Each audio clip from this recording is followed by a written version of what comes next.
Bueno, buenas noches.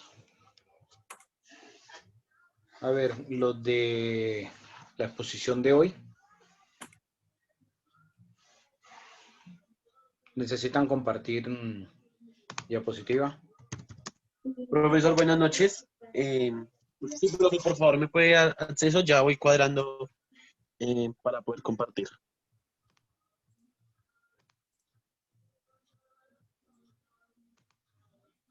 Listo, ya ahí puedes compartir pantalla.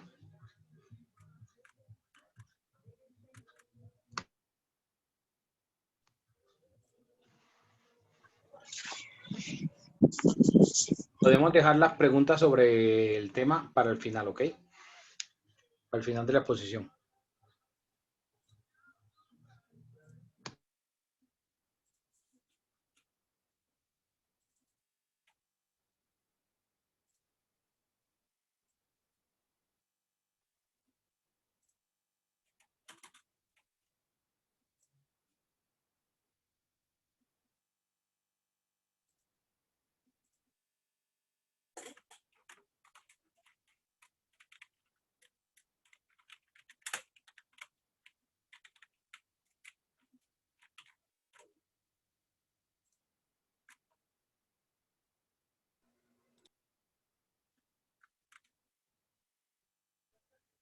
Profe, ¿estás hablando? Es que tienes el micrófono apagado.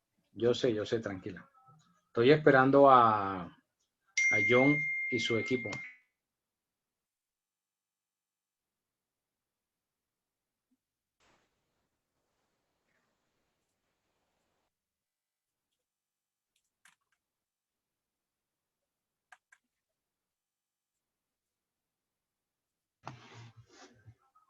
Bueno, pues vayan empezando si tienen problema con la diapositiva.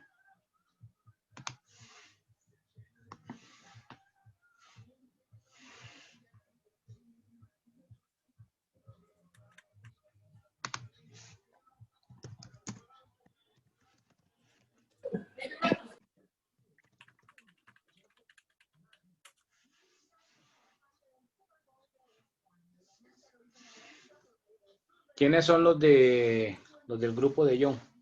Profe, ya estoy compartiendo. ¿Quiénes son los integrantes? Profe, buenas Acá noches. nosotros, profe, buenas noches. Presente, Luz profesor, Ángela buenas noches. Gaviria Fajardo. John Pardo. Está Omar Otero. Está Andrea Garzón. Está Diana Sánchez. Y Luis. Somos los que estamos en el grupo. Luis, Y yo, profe, Cristina Y Vargas. Cristina Vargas, discúlpame, Cristina.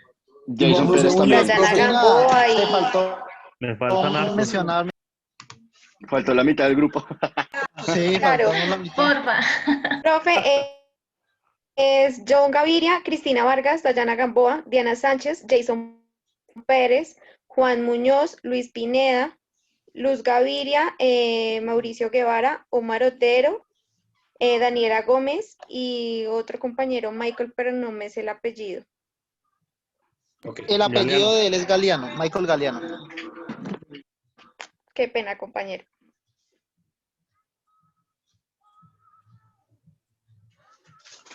Listo.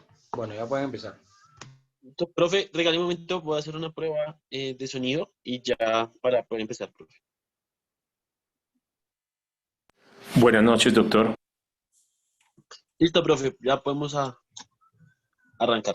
El que vaya poniendo, prenda la cámara, ¿no? Para ver quién es el que está poniendo. Profe, ¿su merced se acuerda que nosotros le dijimos que vamos a hacer un video? Ah, ya. Bueno, entonces por lo menos vayan presentando el que vaya pasando y cómo se llama.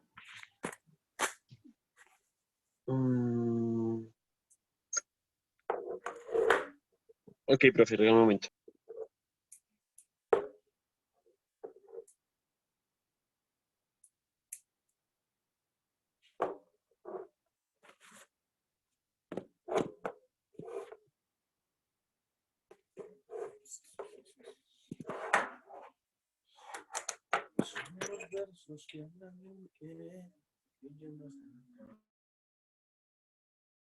Buenas noches, doctor. Buenas noches, compañeros. Nosotros somos el grupo número 1. Nos tocó el tema de la competencia desleal, el cual se encuentra en el título 5 del Código de Comercio, desde el artículo 75 hasta el artículo 77, los cuales fueron derogados por la Ley 256 de 1996 en el artículo 33, los cuales vamos a exponer a continuación. En un mundo capitalista en el que podríamos llamar una jungla, cada día miles de comerciantes y compañías nacen. Algunos se desarrollan exponencialmente y muchos se quiebran, quedando en el olvido. Todas estas situaciones son consecuencias de un mercado agresivo que se alimenta de la deformada ética y los retóricos códigos morales de cientos de empresarios de negra conciencia. Estos factores buscan atender las necesidades del conglomerado social. Es entonces en esta etapa donde se estructura de forma precisa los conceptos de competencia, oferta y demanda. Así las cosas, es de concepto de la competencia y de la competencia desleal que se hablará en el presente trabajo. Teniendo en cuenta que las transacciones económicas del país se realizan dentro de un mercado en el cual se dice es de libre competencia, se entiende que las actividades comerciales tienen como fin principal el lucro y las ganancias económicas que se puedan obtener a través de la especulación con bienes y servicios. Para la obtención de este fin es necesario que exista una sana competencia comercial. De ahí que se crearan leyes y normas que garanticen la transparencia del ejercicio comercial en Colombia. La Ley 256 de 1996 tiene por objeto garantizar la libre y leal competencia económica mediante la prohibición de actos y conductas de competencia desleal en beneficio de todos los que participen en el mercado y en la concordancia con lo establecido en el numeral 1 del artículo 10 bis del Convenio de París aprobado mediante Ley 178 de 1994. ¿Qué es la Ley 256? La Ley 256 tiene por objeto garantizar la libre y leal competencia económica mediante las prohibiciones de actos y conductas de competencia desleal en beneficio de todos los participantes en el mercado y en la concordancia con lo establecido en el numeral 1 del artículo 10 bis del Convenio de París. ¿Cómo se aplica? Los comportamientos previstos en esta ley tendrán la consideración de actos de competencia desleal, siempre que se realicen en el mercado y con fines concurrenciales. La finalidad concurrencial del acto se presume cuando éste, por circunstancias en que se realiza, se revela objetivamente idóneo para mantener o incrementar las participaciones en el mercado de quienes lo realizan o de un tercero. Para esto entonces vamos a hablar primero del artículo número 7 de la Ley 256. Prohibiciones generales. Quedan prohibidos los actos de competencia desleal. Los participantes en el mercado deben respetar todas sus actuaciones el principio de la buena fe comercial, en concordancia con lo establecido en el numeral número 2 del artículo 10 bis del Convenio de París aprobado mediante la Ley 178 de 1994, se considera que constituye competencia desleal todo acto o hecho que se realice en el mercado con fines concurrenciales, cuando resulte contrario a las sanas costumbres mercantiles, al principio de la buena fe comercial, a los usos deshonestos en materia industrial o comercial, o bien cuando estén encaminados a afectar o afecten la libertad de la decisión del comprador o consumidor, o en funcionamiento concurrencial del mercado. ¿Cuáles son los actos de desviación? ¿Cuáles son los actos que contempla este artículo? Actos de desviación de la clientela, actos de desorganización, actos de confusión, actos de engaño, actos de descrédito, entre otros,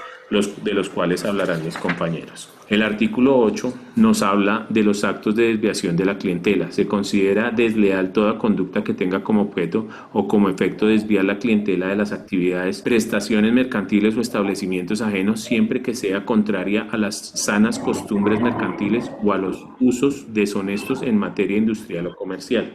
Un ejemplo de esto es cuando una persona se retira de una empresa y se lleva la base de datos de los clientes y se va a trabajar a otra empresa y se la entrega a esa empresa o empieza a contactar a esos clientes para brindarles algunos beneficios con ellos. Este es el ejemplo. Continúa mi compañero, muchas gracias. Artículo 9 de la Ley número 256 de 1996. Actos de desorganización. Se considera desleal toda conducta que tenga por objeto o como efecto desorganizar internamente la empresa, las prestaciones mercantiles o el establecimiento ajeno. Ejemplo de acto de desorganización. Una empresa de muebles donde se realiza su fabricación y venta cierra un negocio con un proveedor muy importante para sus insumos, pero dicho negocio se concretó ya que el proveedor tuvo conversaciones con el administrador de la empresa de muebles para que intercediera y cerraran el negocio con ellos, ofreciéndole el 20% por el cierre del negocio. Cabe aclarar que el ejemplo más claro es sobornar o manipular a miembros de la junta directiva de una empresa o trabajadores internos de la misma.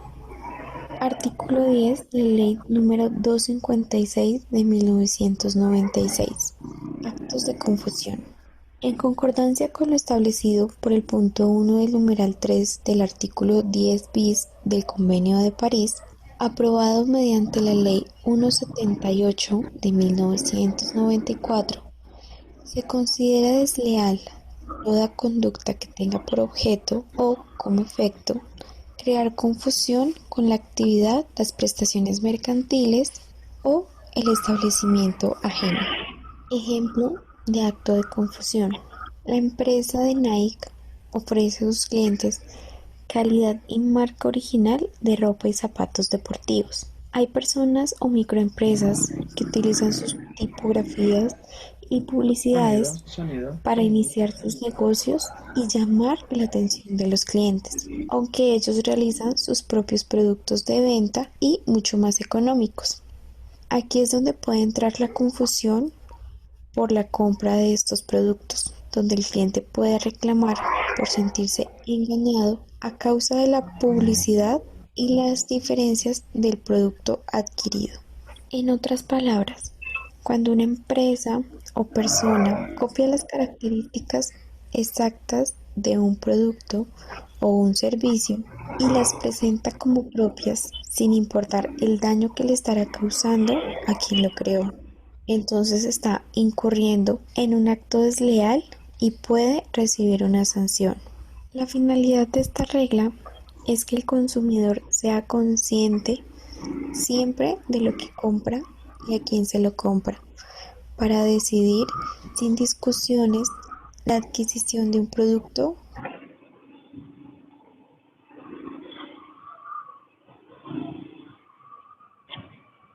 Profe, qué pena. Lo que pasa es que hay un micrófono abierto.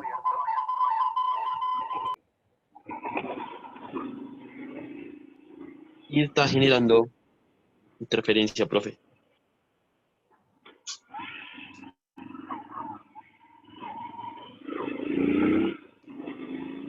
Ya, es Manuel. Ya. Del resto, profe, se está escuchando bien. Sí, ya pueden volver a compartir.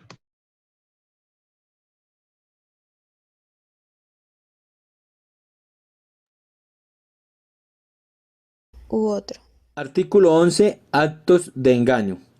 Está enmarcado en la legislación colombiana en el artículo 11 de la Ley 256 de 1996 y su concepto es que el engaño se produce mediante la utilización o difusión de indicaciones incorrectas o falsas, la omisión de las verdaderas y cualquier otro tipo de práctica que por las circunstancias en que tenga lugar sea susceptible de inducir a error a las personas a las que se dirigen. Tiene por objeto o efecto inducir al público a error sobre la actividad, prestaciones mercantiles o establecimientos ajenos y sobre la naturaleza y características de los productos a través de indicaciones, aseveraciones u omisiones de las verdaderas. Situación que se corroboran bajo la sentencia que enunciaré a continuación.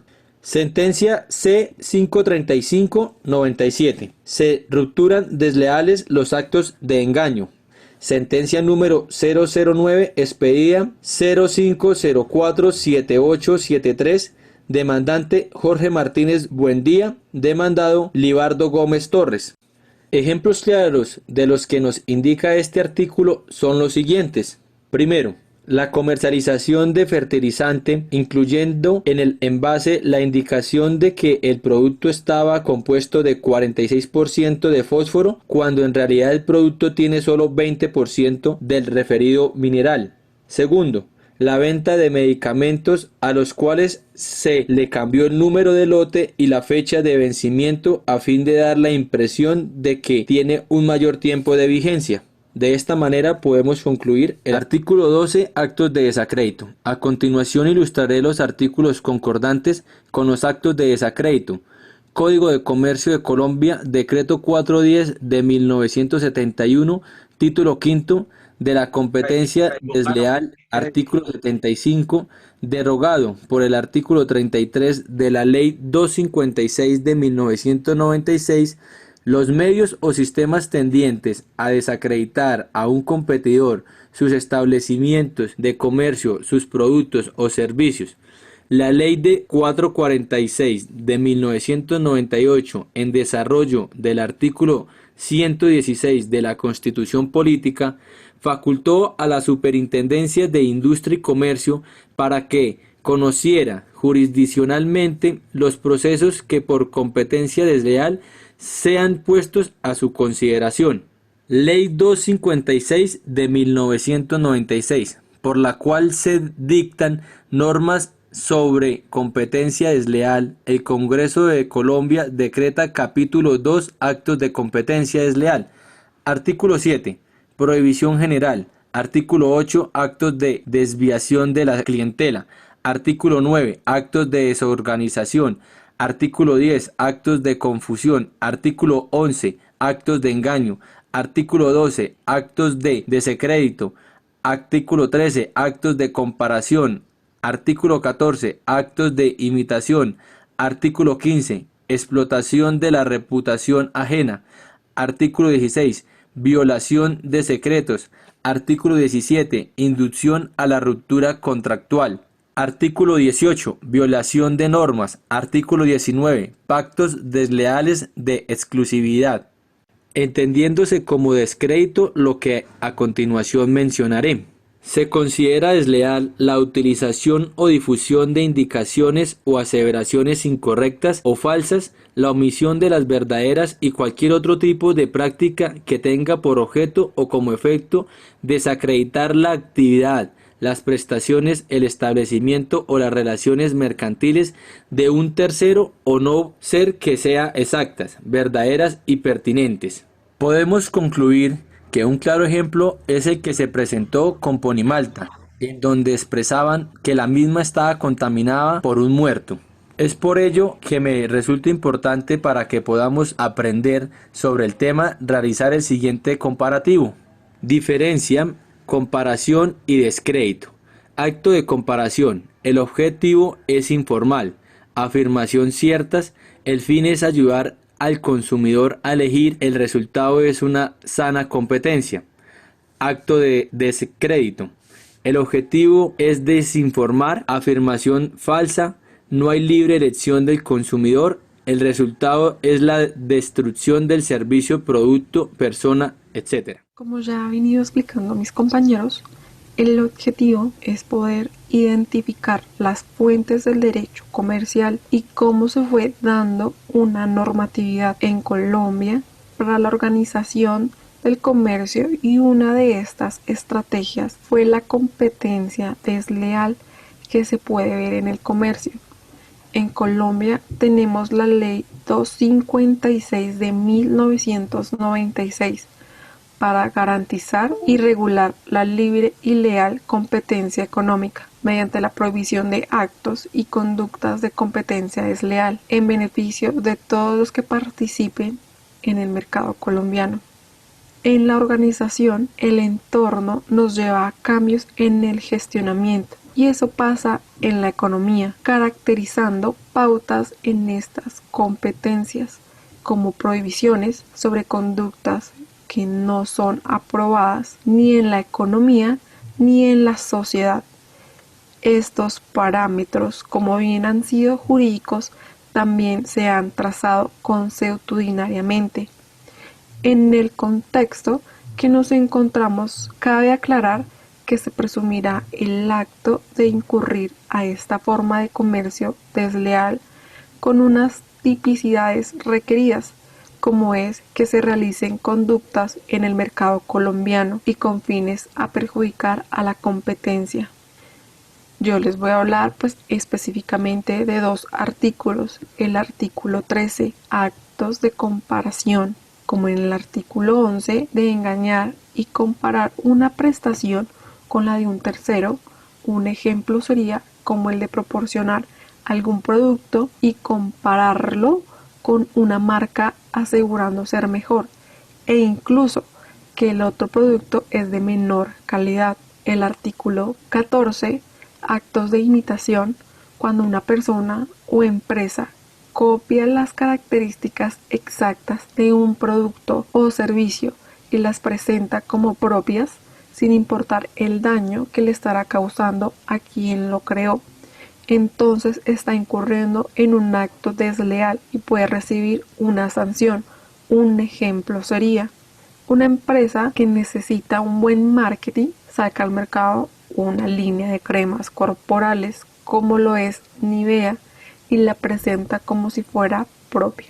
Tal vez los usuarios no se den cuenta que es una imitación porque es igual, y esto traería graves problemas a la empresa. Siguiendo con la competencia desleal, analizaremos el artículo 15 de la misma ley, explotación de la reputación ajena. Se considera desleal el aprovechamiento en beneficio propio o ajeno de las ventajas de la reputación industrial, comercial o profesional adquirida por otro en el mercado.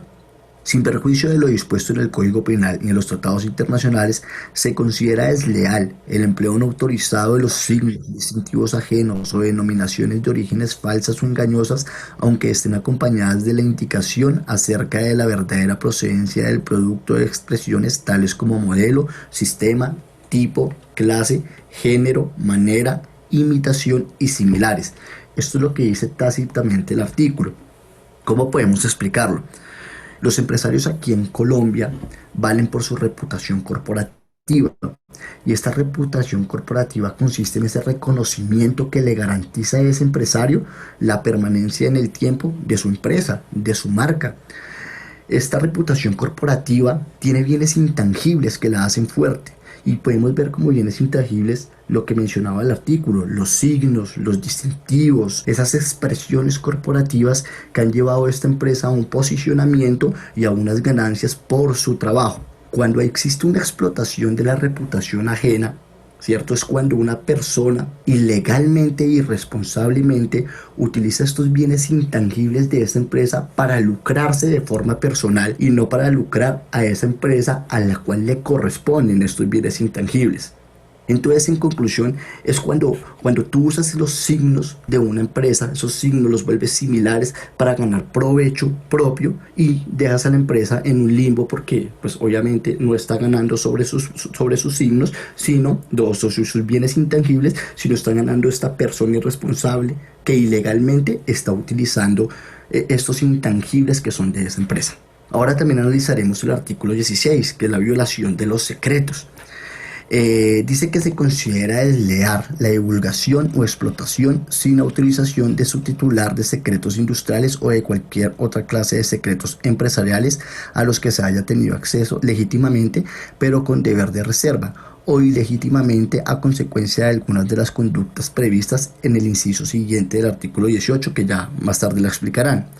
Tendrá asimismo la consideración desleal la adquisición de secretos por medio de espionaje o procedimientos análogos, sin perjuicio de las sanciones de otras normas que otras normas establezcan. Las acciones referentes a la violación de secretos procederán sin que para ello sea preciso que concurran los requisitos a que hace referencia el artículo 2 de esta ley, que ya lo explicaron. Ahí me gustaría mucho colocar un ejemplo para explicar un poco más este artículo 16, que es el ejemplo del justo bueno y el de uno, la demanda que el de uno le interpone al justo y bueno, y sobre lo cual la Secretaría de Industria y Comercio se ha pronunciado.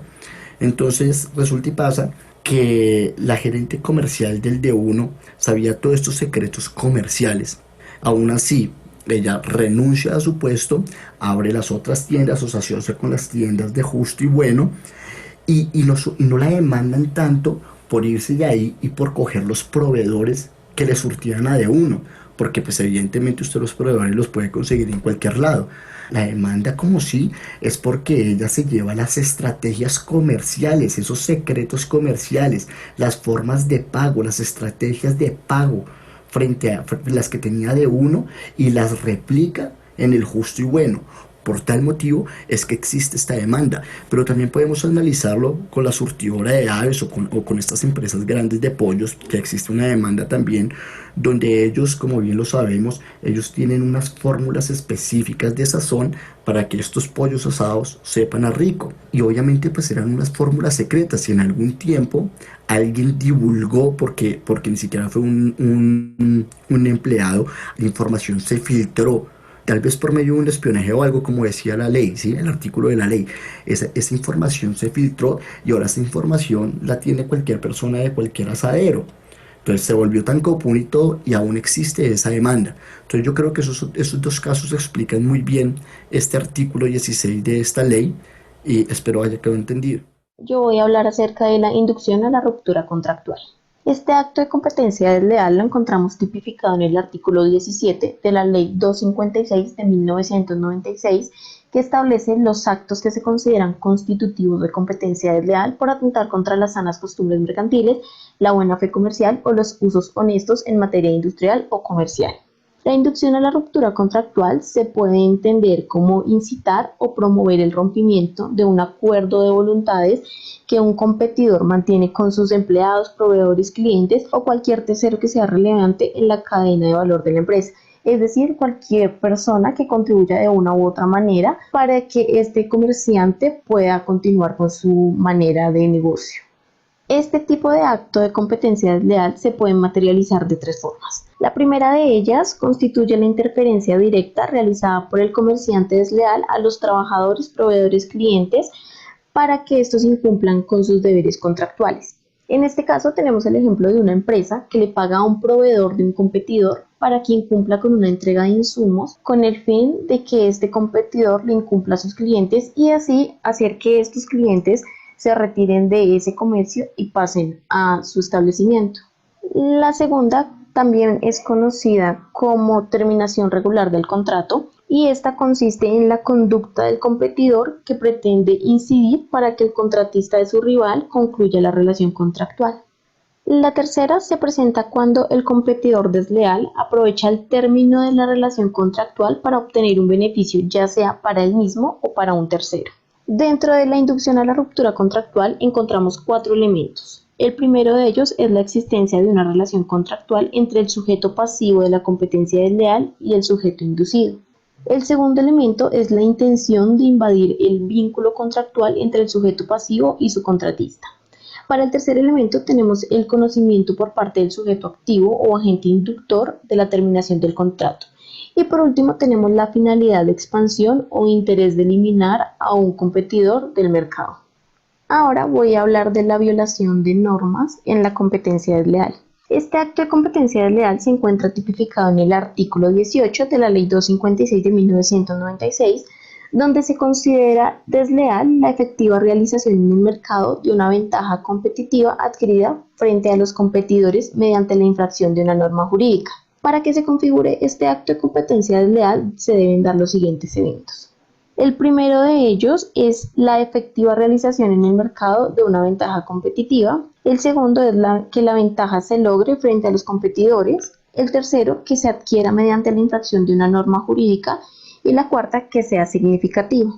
La razón de ser de esta norma es lograr la igualdad entre los participantes en el mercado, toda vez que si las normas jurídicas imponen reglas, las mismas deben ser acatadas por la población para la que fueron diseñadas, ya que de no ser así, los que sí ponen en práctica el cumplimiento de las normas que fueron creadas se encontrarían en un nivel de inferioridad o desventaja frente al que las incumple y logra la ventaja significativa o competitividad en el mercado.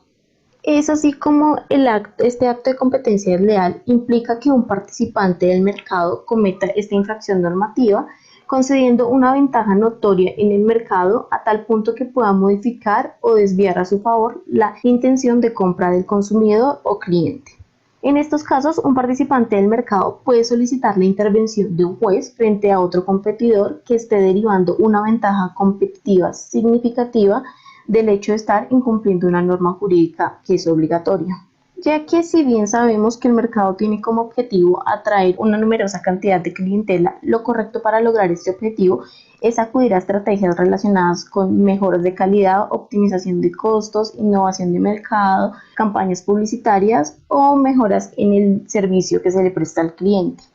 Para concluir, es de resaltar que si bien estos actos de competencia desleal son pocos los fallos en los que se ha considerado que se configura la conducta y a la fecha los mismos han resultado de difícil probanza. Para entender qué son los pactos desleales de exclusividad, primero debemos saber qué son pactos. Pactos son acuerdos, alianzas, tratos o compromisos cuyos involucrados aceptan respetar aquello que estipulan. El pacto establece un compromiso y fija la fidelidad hacia los términos acordados. Desleal es obrar sin lealtad. Lealtad es el cumplimiento de las leyes de la fidelidad y el honor en organizaciones, actividades económicas, nación, familia. Exclusivo es aquello que excluye o tiene la capacidad de excluir. Igualmente se refiere a algo único o con privilegios. En el capítulo 2 del artículo 19 de la ley del 256 de 1996 encontramos los pactos desleales de exclusividad.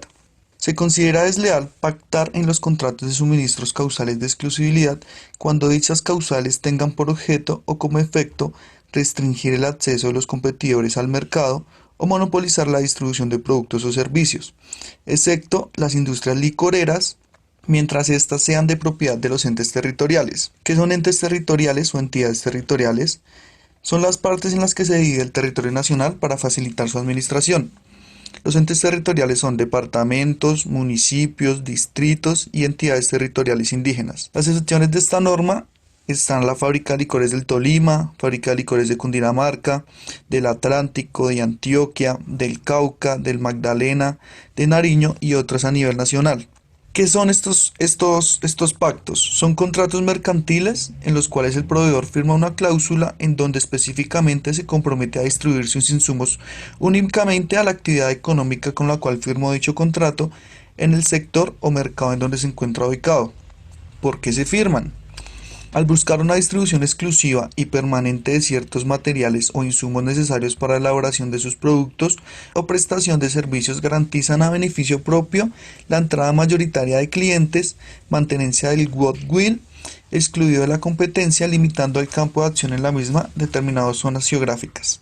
Efectos negativos de las cláusulas de exclusividad son la monopolización del mercado, vulneran la libertad de la empresa, impiden la celebración de negocio y actos jurídicos valiosos y tienen doble finalidad jurídica y económica.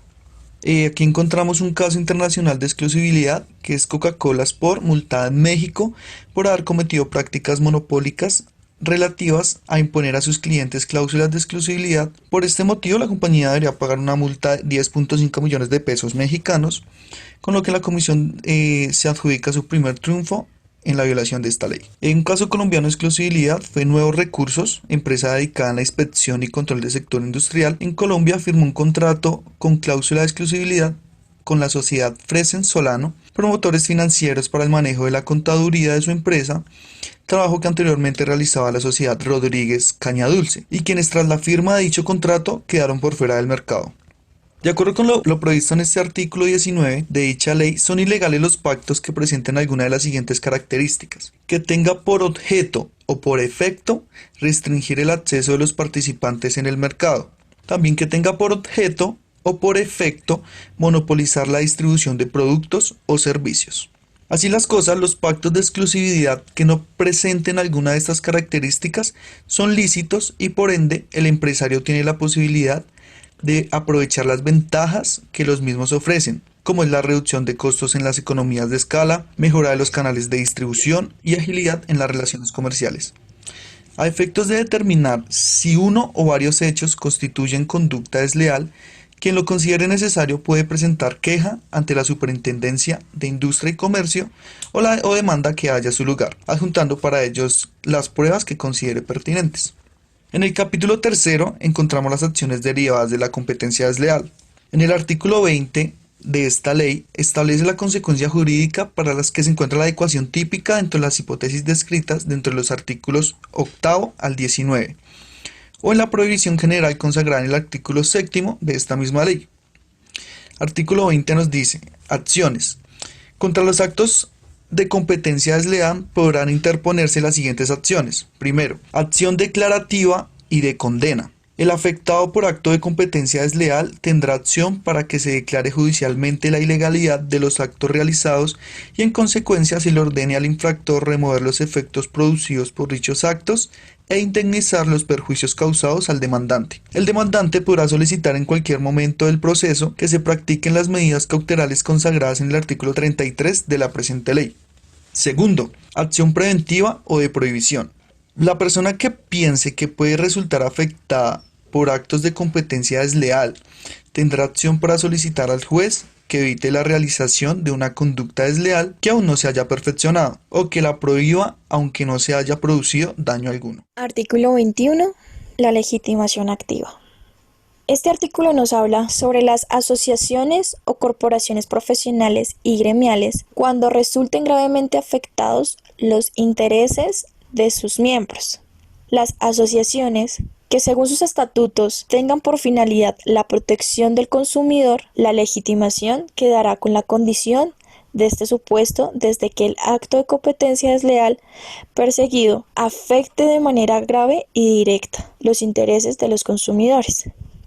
El artículo 10 del Convenio de París, aprobado mediante la Ley 178 de 1994, consagra que cualquier persona que haya contribuido a la realización de un acto de competencia desleal puede ser demandado por dicho acto.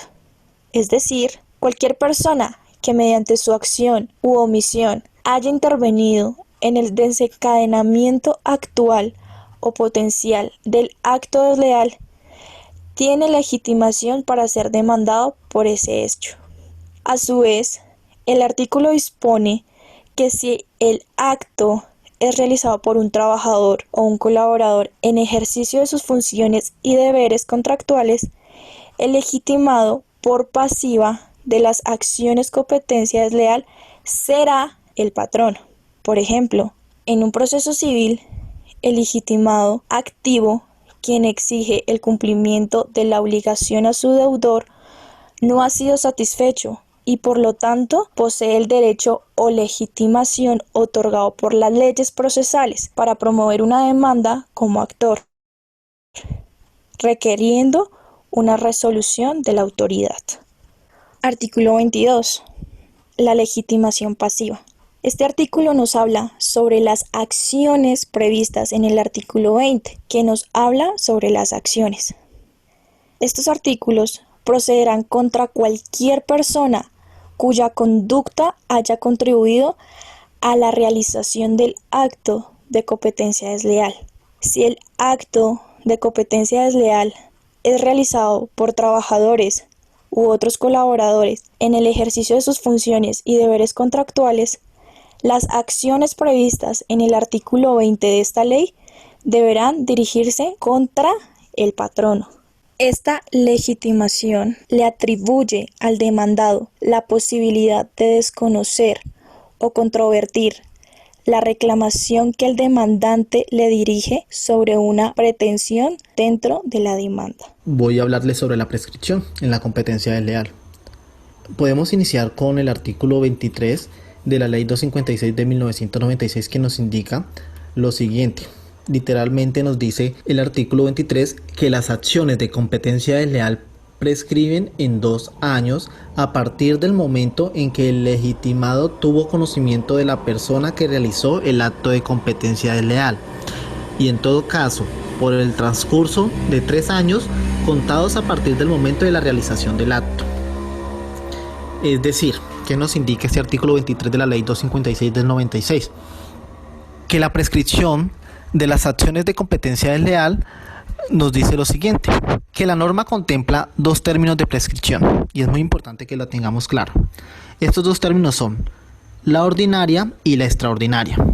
La ordinaria es de orden subjetivo, de 2 años a partir de que la persona afectada tuvo conocimiento del acto, como lo decía el artículo 23. Y la extraordinaria, que es de carácter objetivo, esta prescribe en 3 años desde la realización del acto. Ya esta última que les mencioné cuenta contra todo el mundo. ¿Qué quiere decir lo que les acabo de decir? Que los términos de prescripción de tales acciones no son acumulativos, así que el término de 2 años de la ordinaria, que les mencioné anteriormente, se subsumen dentro del previsto para la extraordinaria. Por ejemplo, si ya fenecieron los 3 años, así el afectado no haya tenido conocimiento, desaparece la acción para todos, no solo para uno, sino para todos. Ahora podemos hablar del punto de partida del término de la prescripción. ¿Qué nos dice el tribunal? Para el tribunal se trata entonces de 2 tipos distintos de prescripción, como les mencionaba, uno subjetivo y otro objetivo, que tienen como punto de partida en el primer evento, es decir, en el subjetivo, el conocimiento del afectado, y en el segundo evento, que es el objetivo, la realización del acto constitutivo de competencia desleal. Hipótesis que clausure el debate con una prescindencia de que el afectado hubiera conocido el acto del cual se aparta, antes de fenecer el plazo trienal. Es muy importante mencionar que la prescripción subjetiva en la competencia desleal no consulta el acto continuado. Al respecto, ¿qué nos señala el tribunal? Nos señala lo siguiente, abro comillas, el carácter continuado no están explicados en la norma, al punto que aparecían dudas cuando no se traten de conductas que van dando a lo largo del tiempo. Con lo anterior, se desechó la postura del que o que estimó la conducta última del acto para señalar el punto de partida de la prescripción. Podemos concluir de la siguiente manera, que la ley 256 del 96, que se les he mencionado anteriormente, reguló de manera novedosa el tema de la competencia desleal, y no solo en lo atinente a definir qué se debe entender por competencia desleal y cuáles son los comportamientos que según la ley colombiana son considerados como desleales, sino que también tenemos que tener en cuenta que también reglamentó aspectos procesales de no poca trascendencia que marcan la evolución legislativa en la materia. En este caso sería en materia mercantil, comercial. Entonces, la ampliación de las personas legitimadas para interponer acciones por competencia desleal es uno de los avances más destacados de la legislación vigente actualmente en Colombia. El hecho de que no solo los comerciantes, como profesionales en la actividad mercantil, puedan interponer una demanda por competencia desleal claramente contra el competidor directo al que se le impute la comisión de un acto desleal, esto implica que se ha desprovisto el carácter profesional y corporativo a la aplicación de la normatividad en la actividad económica y se ha reconocido la trascendencia de las conductas de competencia desleal en la sociedad y la economía. Esto hace que dejen de ser simples comportamientos que perjudican intereses privados e individuales y ya empiezan a partir de ese momento a convertirse en conductas que pueden afectar el mercado y sus partícipes, los participantes de ese mercado. Por un lado tenemos a los consumidores como partícipes, quienes no solo son los árbitros de la actividad comercial al decidir con su elección entre los bienes y servicios que se le ofrecen, el que mejor colme sus expectativas de consumo, sino que también se le reconoce su condición de potenciales perjudicados por la comisión de estos actos desleales, por lo que pueden reclamar los perjuicios dichos actos en el irrogen. Es decir, cuando estos hayan afectado a todo un conjunto de consumidores, no solamente a los comerciantes, a los que ofrecen productos y servicios, sino que también a nosotros como consumidores o que compramos, no es un problema solamente para el comerciante, sino que empieza a ser una problemática en general para los consumidores como para ellos que son los que nos ofrecen los productos y servicios. Ley 256 de 1996, por la cual se dictan normas sobre competencia desleal. Capítulo 4, disposiciones procesales, artículo 24, trámite. Sin perjuicio de lo dispuesto en las normas legales sobre la protección al consumidor, los procesos por violación a las normas de competencia desleal se tramitarán por el procedimiento abreviado descrito en el Código de Procedimiento Civil y serán competentes para su conocimiento los jueces especializados en derecho comercial creados por el Decreto 2273 de 1989. En donde estos no existan, conocerán de esta clase de proceso los jueces civiles de circuito. Notas. Este artículo se encuentra modificado en cuanto que a partir de la entrada en vigencia de la Ley 1395 del 2010, modificatoria del Código de Procedimiento Civil, los procesos que debían adelantarse por el procedimiento abreviado seguirán sus trámites de los procesos verbales que corresponden según su cuantía, bajo el régimen del Código General del Proceso. También el procedimiento aplicable es el verbal o verbal sumario.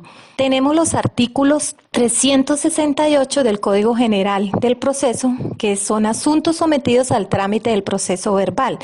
Se sujetará al trámite establecido en este capítulo todo asunto contencioso que no esté sometido a un trámite especial. En el artículo 390 del Código General del Proceso, asuntos que comprende, se tramitarán por el procedimiento verbal sumario los asuntos contenciosos de mínima cuantía y los siguientes asuntos en consideración a su naturaleza. Parágrafo 1. Los procesos verbales sumarios serán de única instancia. Parágrafo 2. Las peticiones de incremento, disminución y exoneración de alimentos se tramitarán ante el mismo juez y el mismo expediente y se decidirán en audiencia previa citación a la parte contraria siempre y cuando el menor conserve el mismo domicilio. Parágrafo 3. Los procesos que versen sobre violación a los derechos de los consumidores establecidos en las normas generales o especiales con excepción de las acciones populares y de grupo se tramitarán por el proceso verbal o por el verbal sumario, según la cuantía cualquiera que sea la autoridad jurisdiccional que conozca de ellos. Cuando se trate de procesos verbales sumarios, el juez podrá dictar sentencia escrita, vencido el término de traslado de la demanda y sin necesidad de convocar a la audiencia que se trata en el artículo 392, si las pruebas aportadas con la demanda y su contestación fueren suficientes para resolver el fondo del litigio y no hubiesen más pruebas por decretar y practicar. La competencia le corresponde a la prevención a los jueces civiles del circuito o la Superintendencia de Industria y Comercio. Esta es otra nota que está dentro de este artículo 24 del trámite y dice: Código General del Proceso, artículo 24, ejercicio de funciones jurisdiccionales por autoridades administrativas. Las autoridades administrativas a que se refiere este artículo ejercerán funciones jurisdiccionales conforme a las siguientes reglas. Primero, dice, la Superintendencia de Industria y Comercio en los procesos que versen sobre violación a los derechos de los consumidores establecidos en el Estatuto del Consumidor. B. Violación a las normas relativas a la competencia desleal. Segundo, la Superintendencia Financiera de Colombia conocerá de las controversias que surjan entre los consumidores financieros y las entidades vigiladas relacionadas exclusivamente con la ejecución y el cumplimiento de las obligaciones contractuales que asuman con ocasión de la actividad financiera bursátil, aseguradora y cualquier otra relacionada con el manejo de aprovechamiento e inversión de los recursos captados del público. Tercero, las autoridades nacionales competentes en materia de propiedad intelectual. A. La Superintendencia de Industria y Comercio en los procesos de infracción de derechos de propiedad industrial. B. La Dirección Nacional de Derechos de Autor de los procesos relacionados con los derechos del autor y conexos. C. El Instituto Colombiano Agropecuario en los procesos por infracción a los derechos de obtentor de variedades vegetales. Cuarto, el Ministerio de Justicia del Derecho o quien haga sus veces a través de la dependencia que para tales efectos determine la estructura interna podrá bajo el principio de gradualidad en la oferta operar servicios de justicia en todos los asuntos jurisdiccionales que de conformidad con lo establecido en la Ley 446 de 1998 sobre descongestión y eficiencia y acceso a la justicia han sido atribuidos a la Superintendencia de Industria y Comercio, Superintendencia Financiera y Superintendencia de Sociedades, así como los asuntos jurisdiccionales relacionados con el trámite de insolvencia de personas naturales no comerciantes y los asuntos previstos en la Ley 1098 del 2006 de conocimiento de los defensores y comisarios de familia. También podrá asesorar y ejercer la presentación judicial de las personas quienes inicien procesos judiciales de declaración de pertenencia con miras al saneamiento de sus propiedades. Quinto, la Superintendencia de Sociedad tendrá facultades jurisdiccionales en materia de societaria referidas así. A. Las controversias relacionadas con el cumplimiento de los acuerdos de accionistas y la ejecución específica de las obligaciones pactadas en los acuerdos. B. La resolución de conflictos societarios, las diferencias que ocurran entre los accionistas o entre estos y la sociedad o entre sus administradores en desarrollo del contrato social o del acto unilateral.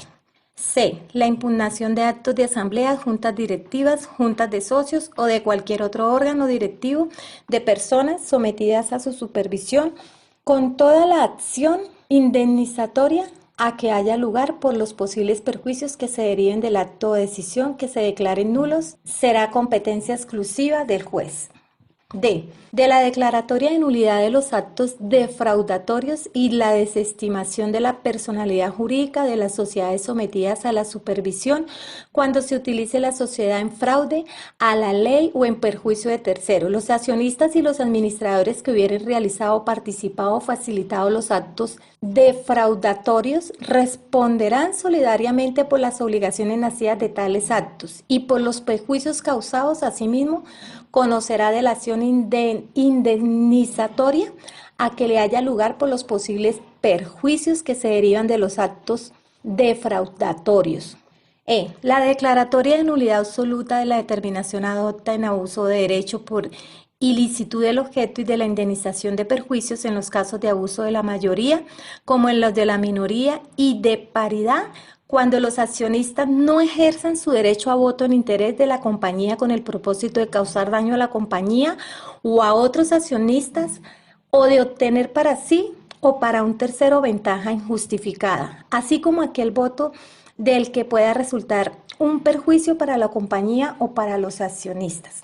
La Superintendencia de Sociedades tendrá facultades jurisdiccionales en la materia de garantías mobiliarias. También tenemos dentro de este tema que los jueces especializados en derecho comercial solo existieron en Medellín, Bucaramanga y Cúcuta y fueron suprimidos por el Consejo General de la Judicatura. Tenemos dentro de este tema una ley que es la 446 de 1998 y están los artículos 143 y 144.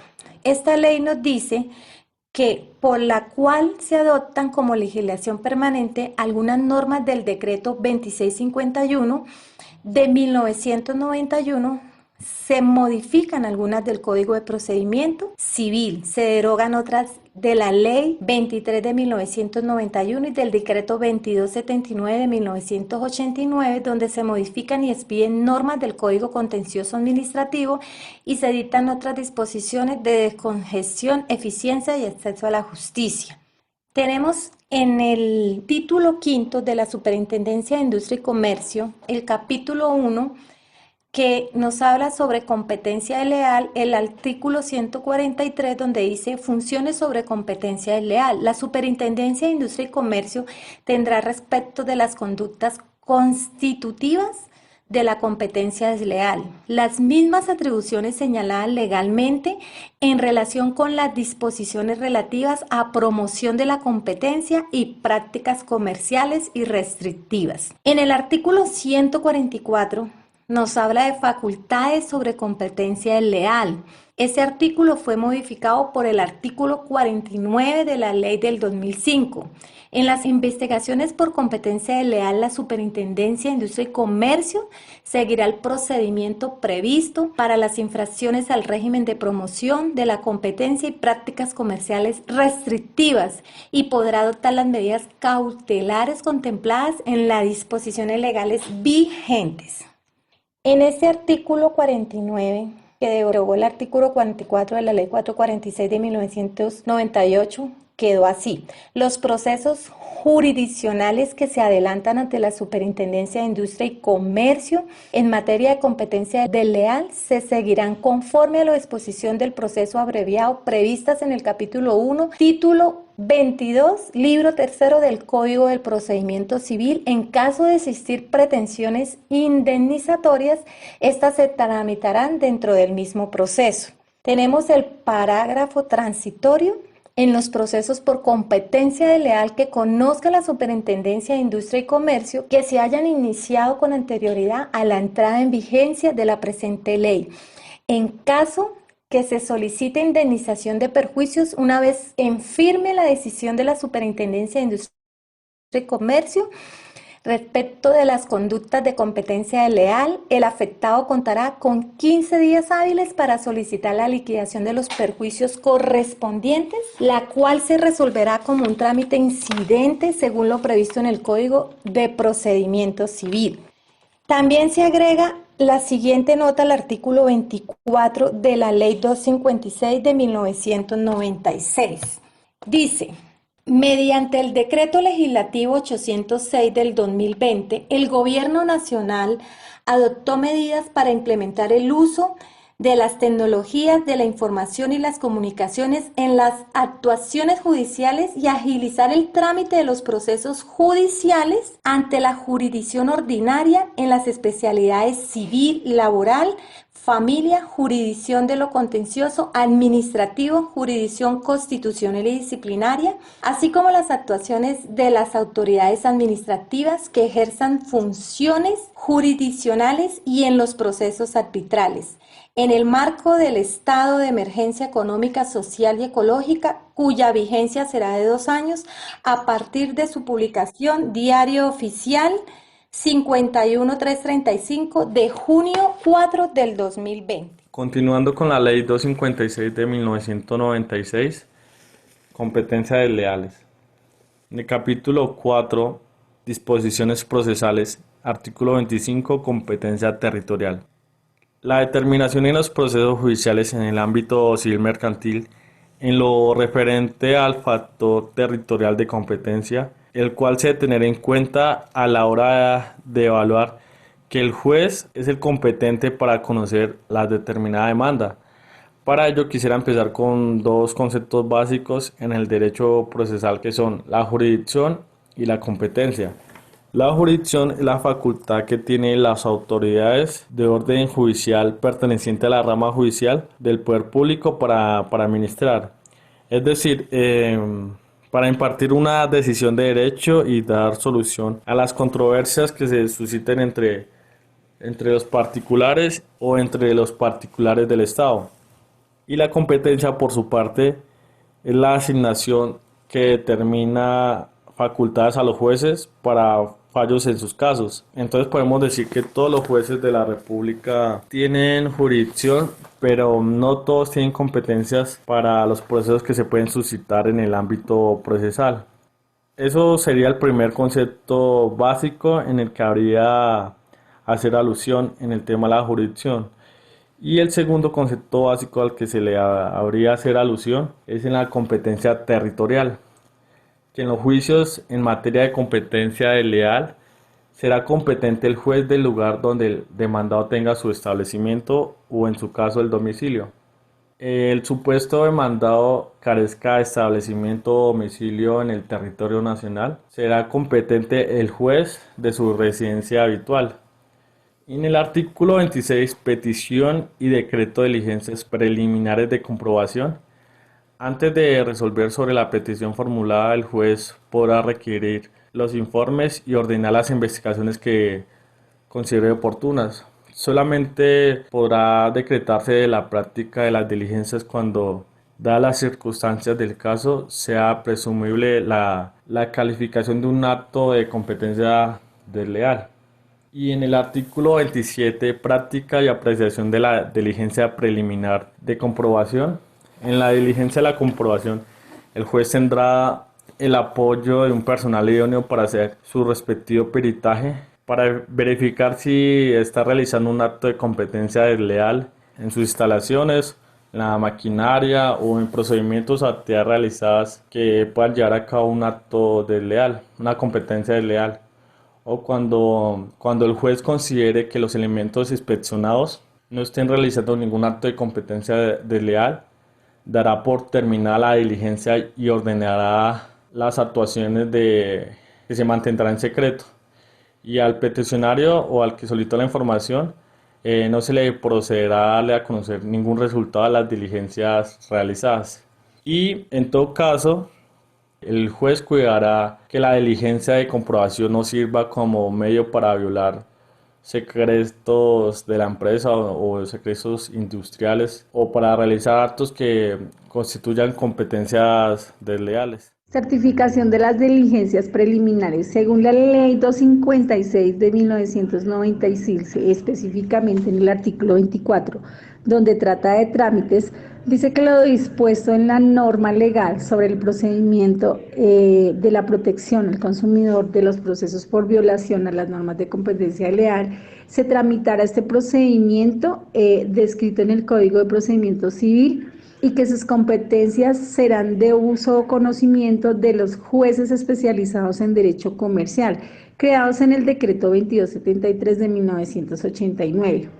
Si ese no existiera, será de conocimiento estos procesos los jueces civiles del circuito. En materia territorial, según el artículo 25, serán los jueces competentes, según el juicio en materia de competencia leal, el lugar donde el demandado tenga el establecimiento o a falta de su domicilio. Si en ninguno de los dos casos el demandado carece de establecimiento y domicilio en el territorio nacional, será competente el juez de su residencia habitual.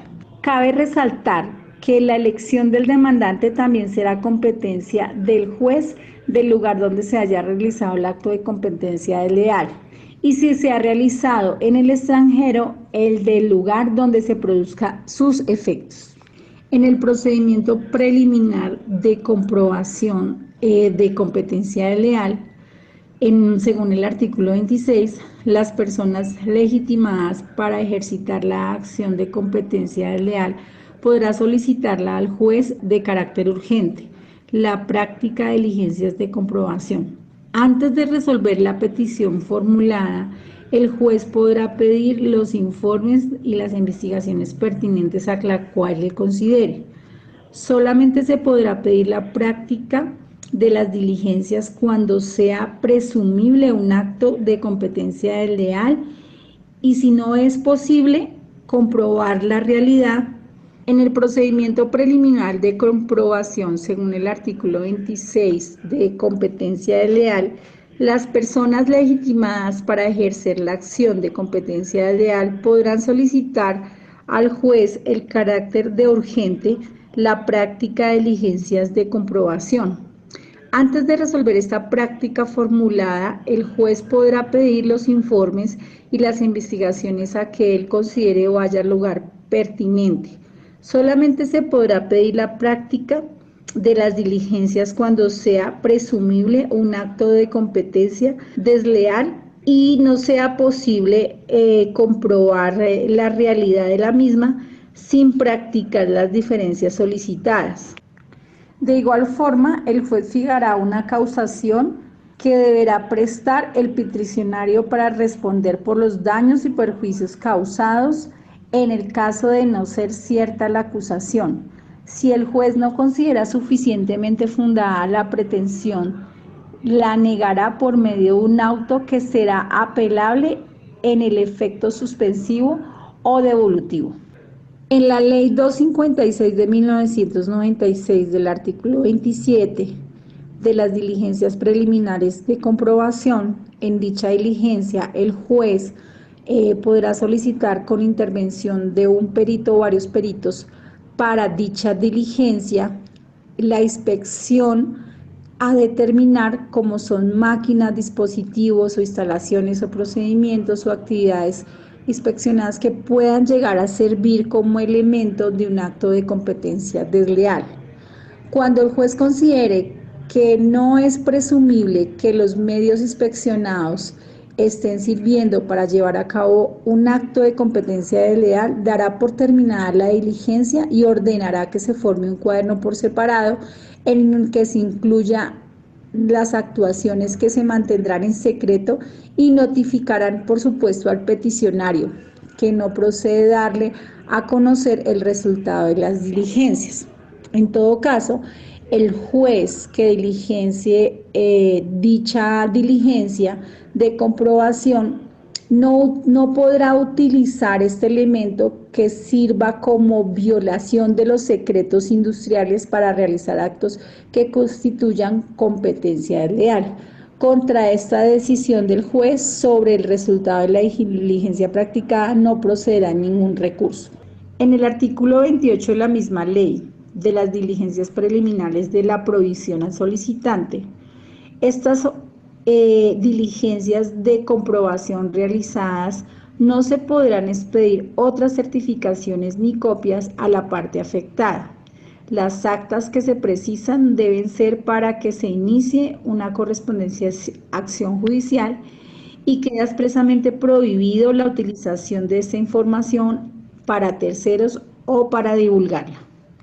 En el artículo 29 del término para presentar las demandas hay un plazo de 2 meses a partir de la fecha de la práctica de las diligencias de comprobación. Si no se presenta la correspondiente demanda ejercitando la acción judicial, quedará aquella sin efecto y no podrá ser utilizada en ninguna otra acción judicial. Artículo 31. Medidas cautelares. Antes de entrar en profundidad del tema, quiero comentarles qué son las medidas cautelares.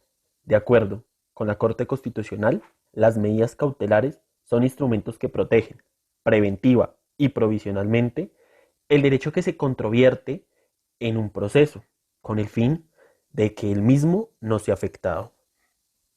Podemos encontrar en el artículo 31 de la Ley 256 de 1996 que se establecen las medidas cautelares en su procedimiento y se requiere que una vez comprobada la realización de un acto de competencia desleal o la inminencia de esta competencia desleal, el juez, a instancia de persona legitimada para ello y bajo la responsabilidad de esa misma persona, ordene que cese provisionalmente este acto y decretar las medidas cautelares pertinentes al acto que se discute.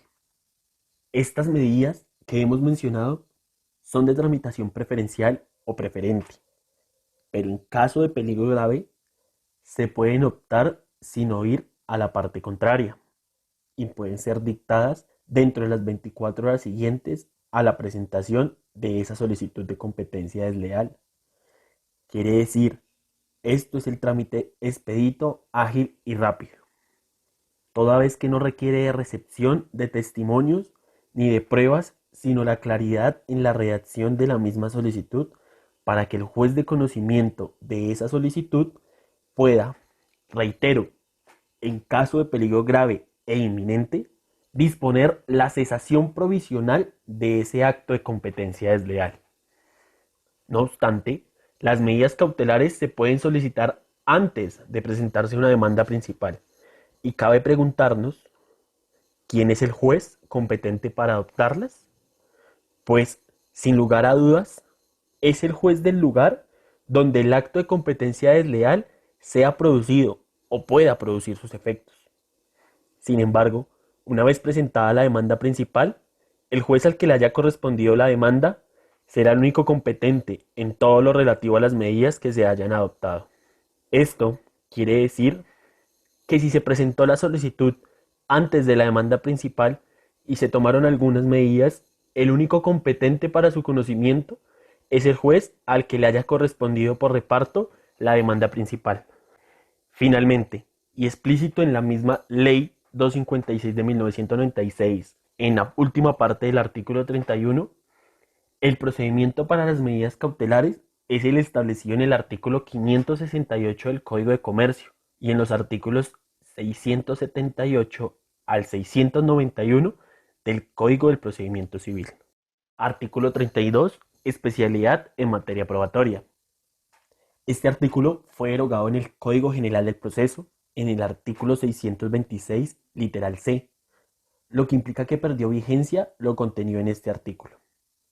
Cabe señalar, compañeros, que el contenido de este artículo era, abro comillas, en controversias originadas por la infracción de los artículos 11, 12, 13 o 14 de esta ley, el juez, en el momento de decretar la práctica de pruebas, podrá requerir de oficio al demandado para que aporte las pruebas relativas a la exactitud y veracidad de las indicaciones o manifestaciones realizadas. Cuando dicha prueba no sea aportada, el juez podrá estimar que las indicaciones o manifestaciones enjuiciadas son inexactas o falsas. Ya para finalizar, el artículo 33 nos habla de la vigencia que tiene esta ley y nos indica que rige a partir de su promulgación y deroga el artículo 10 de la Ley 155 de 1959, los artículos 75 al 77 del Decreto 410 de 1971, los artículos 975 y 976 del Código de Comercio y las demás normas que le sean contrarias.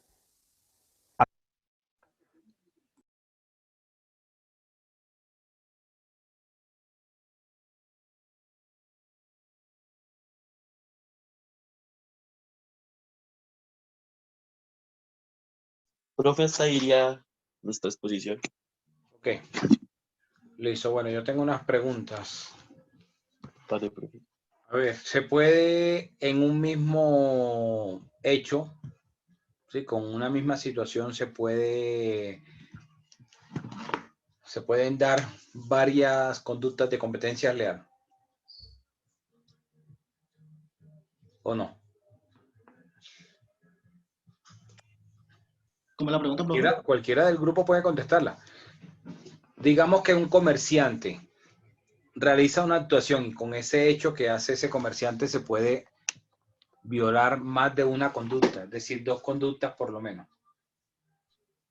O siempre va a ser un hecho una conducta.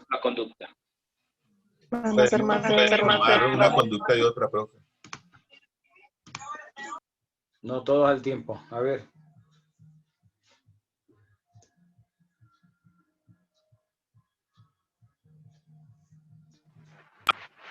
Puede arrastrar los clientes y puede tener una mercancía que sea al tiempo. Profe, yo creo que sí se puede, ¿no? Porque el comerciante puede arrastrar al cliente, sustraerlo. Pero a ver, pónganse de acuerdo, ¿Carlos o Jason? Porque es que hay una retroalimentación, ahí hay un feedback y se escucha feo.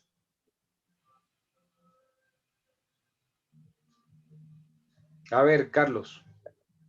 Yo creo que sí, profe, porque él puede sustraer al cliente y puede también presentar una mercancía que no sea legítima, ¿no? Que sea una copia. A ver, tienes una confusión ahí. ¿Tú haces parte del grupo? No, yo no. Pues la idea iba primero, la pregunta enfocada era los del grupo, que se supone Profesor, que... qué pena, profe. Digamos que el momento de investigar los actos... Después se me pasa la idea para responderle porque ahí dijo una barbaridad y quiero aclararlo. Primero, lo que tú le llamas sustracción del cliente no estaría mal. Y entiendo que de pronto quieres mencionar es la desviación de la clientela. Entonces, la desviación de la clientela hay que ver las conductas o cuáles serían los verbos de lo que dice la norma para considerarse una desviación de esa clientela. 1. Y 2, el hecho de que se venda una copia de un producto, ese no es un delito.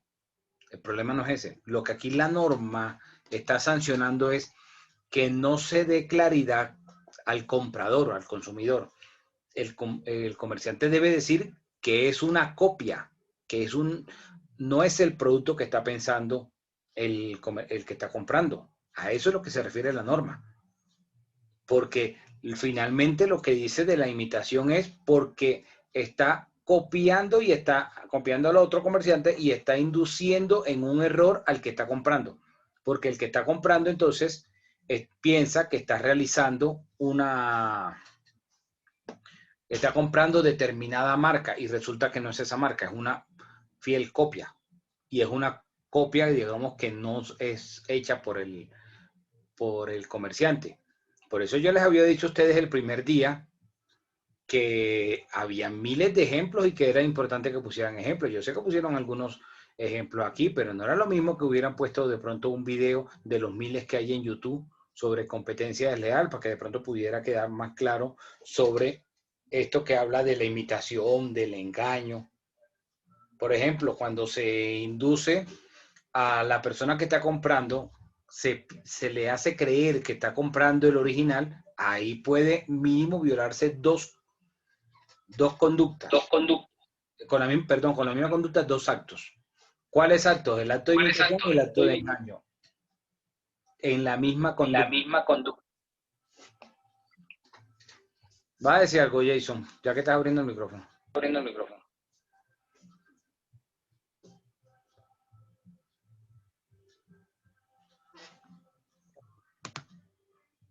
Ahora sí, John, ¿qué iba a decir?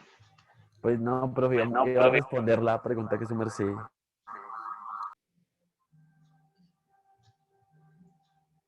Entonces, la cuestión, no sé, Jason, qué problemas tienes de conexión que se te dispara.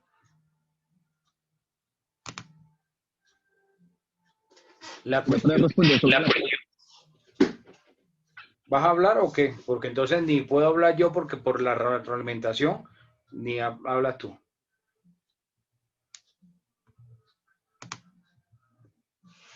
Entonces hay 12 actos.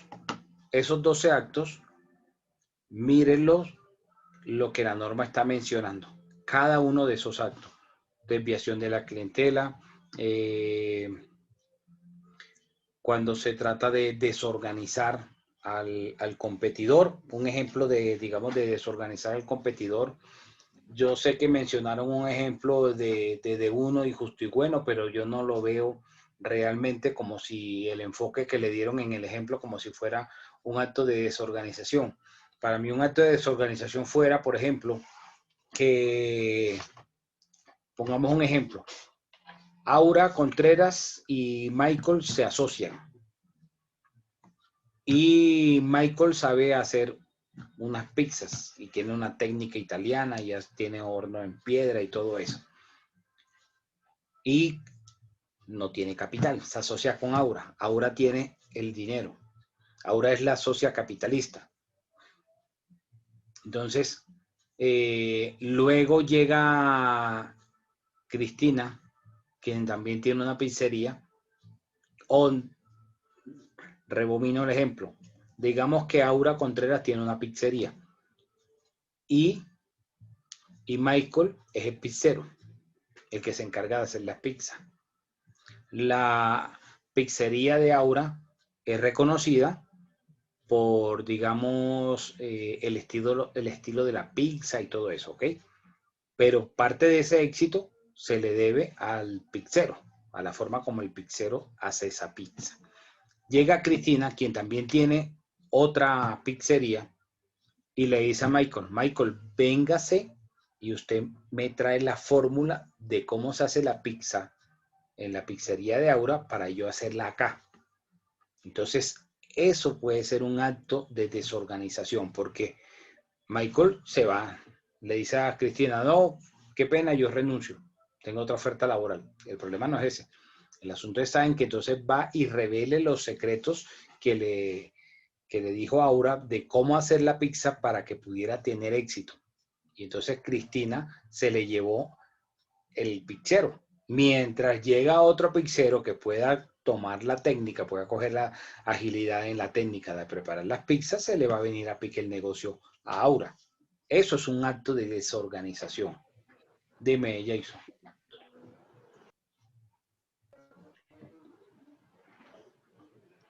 Profesor, perdón, una pregunta. ¿Con ese acto de desorganización también incurre en la violación de secretos? Puede darse la situación que ocurran los dos actos con un solo, las dos conductas con un solo hecho. Okay. Es posible. Incluso pueden hasta ocurrir tres. O sea, no es que con un hecho se va a generar una sola conducta, con una conducta, un solo acto de competencia leal. Pueden darse con el mismo. Claro, porque en ese hecho también puede haber desviación de clientela. Usted con su secreto de gourmet se le llevó la clientela porque como usted tiene el secreto. Entonces la cuestión no está en imitar o el de descrédito. Cuando se dicen imputaciones que no son ciertas del competidor. Comparar el producto no está mal. Eso no es delito. Eso no es ninguna violación a una norma. Comparar el producto. Lo que la norma sanciona es que la información se tergiverse o se altere, generando un engaño. Ahí es donde está el detalle. Porque si se compara, y se debe comparar entre análogos, yo no voy a comparar una Coca-Cola con una botella de agua.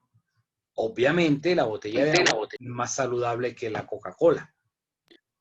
Yo puedo comparar, por ejemplo, la Coca-Cola con un producto Postobón, ¿sí? Porque son análogos. A eso es lo que se refiere ese de descrédito, que ahí decía el que estaba haciendo la exposición, decía desacrédito. Entonces, ese descrédito no está en decir cosas que no sean, sino en la forma como se está haciendo la comparación. Porque yo puedo comparar mi producto frente al del competidor diciendo que yo doy por el mismo precio, yo doy, por ejemplo, un 10% más de contenido. Ahí estoy haciendo una comparación y esa comparación es válida. Cuando ustedes van al supermercado y encuentran que está un producto al lado del otro y le dicen, lleve tanto por ciento adicional, el 5, 10, 15% adicional de contenido por el mismo precio. Esa es una forma de comparar que está permitida. No significa que los comerciantes no compitan y no comparen los productos. Lo que no está bien es que tergiversen la información, que digan imputaciones deshonrosas, que digan información falsa. Bueno, finalmente dos cositas que me interesa que queden claros para finalizar la clase. Hay dos acciones. Y es la acción declarativa y de condena. ¿Qué significa? Que el comerciante que ha sido objeto de la situación de la competencia desleal va ante la Superintendencia de Industria y Comercio, que es el juez para este tipo de asuntos, y en ese proceso que se adelanta, en la sentencia va a ser declarativa, entonces el juez va a decir si hubo competencia desleal con esta situación y se le condena al pago de una indemnización al afectado. Esa es la acción declarativa y de condena. Y la otra acción es la acción prohibitiva. En la acción declarativa, la primera que mencioné, ya se produjeron unos daños, ya hay unos efectos. Mientras que en la otra se ha iniciado la conducta, pero aún no le ha ocasionado un perjuicio al comerciante. Entonces lo que busca es que el juez de manera cautelar, de manera preventiva, le prohíba que haga ese acto, porque va a ocasionarle entonces unos perjuicios. Entonces esas son las dos situaciones, declarativa de condena y la prohibitiva. Y la prescripción opera de dos formas. 2 años, y los 2 años son contados a partir del momento que yo como comerciante afectado me entero de la conducta. A partir de ahí tengo 2 años para formular la acción, para presentar la demanda. Esa es una. Y la otra opción es 3 años, y los 3 años se cuentan a partir del momento en que ocurrió el hecho. ¿Sí? Se puede contar 2 años a partir del momento en que se entera el afectado o los 3 años desde el momento en que se cometió la conducta. ¿Alguna pregunta ya para finalizar? Profe, una aclaración, no sé si me escucha ahí. Resulta que el ejemplo del D1 y el justo y bueno en la exposición se dio para el artículo 16 de la ley mencionada, que es la violación de secretos, profe. Pero es que ahí violar secretos, decir quiénes eran los que le vendían, eso no es violar secretos. No, es que el ejemplo está porque, o sea, la violación del secreto no es por los proveedores, como se explicó, sino la demanda es por las estrategias comerciales que manejaban con esos proveedores. Yo sé del caso ese, el caso no estaba enfocado por eso, el caso estaba enfocado diciendo y bueno, no sé si de pronto era el mismo ejemplo que ustedes iban a poner. Yo tengo conocimiento que había una demanda contra el D1 por competencia desleal porque se consideraba que estaban vendiendo por debajo del precio de producción, y eso se llama dumping. vender por debajo del costo de producción para hacer quebrar al competidor. Es lo que hicieron las cementeras en el llamado cartel de las cementeras. Esa era la demanda que yo tenía conocimiento que había contra D1. No sé el caso que tú dices de Justo y Bueno, pero a mi juicio así, por lo que dices en principio, pensaría que no sería, digamos, como tan fácil esa conducta. De pronto podría ser inducción a la ruptura contractual. Podría quizás enmarcarse en esa conducta. Pero bueno, de los que no estaban en la exposición, ¿alguna pregunta?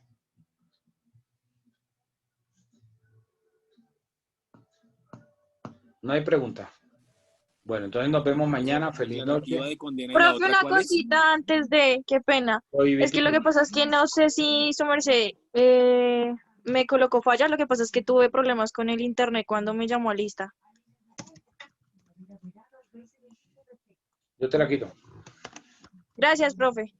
Profe, con mi audio, yo no sé si yo también no me escuchó o no. Sí, claro que escuché a todos. Bueno, entonces nos vemos. No se les olvide responder los foros. Bueno, profe, gracias. Gracias, profe. Gracias, profe.